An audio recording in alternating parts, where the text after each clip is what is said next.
त्या रणबीर सिंगच्या पिक्चर मधलं गाणं माहित आहे का हो तुम्हाला? अपना टाइम आएगा. आता तर आमचा टाइम आलाच आहे. पितृपक्ष चालूच झालाय.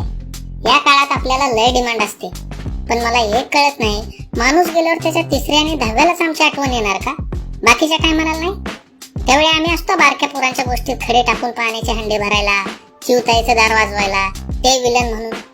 आम्हाला काय भावना नाही? सारखं हडतूड करता आणि मग या 15वड्यात मात्र 5 पकवानाचं ताट गच्चीत ठेवता. अरे आमच्या कपाळावर काय शिक्का मारलाय का आम्ही येडे आहे म्हणून?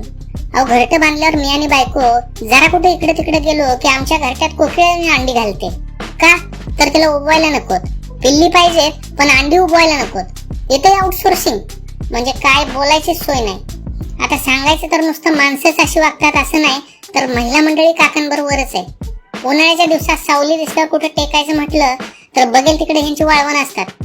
जाऊन बसतो की नाही एवढ्यात दांडकं येतं.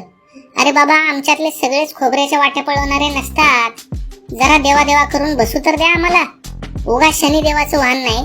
जो देव माणसाची कर्म बघून फळं देतो त्या देवाचं मी वाहन आहे हे तरी लक्षात ठेवा रे.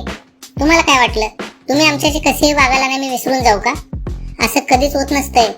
आम्ही तर कम्युनिटी मीटिंग घेऊनच ठरवतो, ह्याच्या म्हाताऱ्याला शिवायचंच नाही. अहो काही जणांना अद्दल घडवायलाच लागते.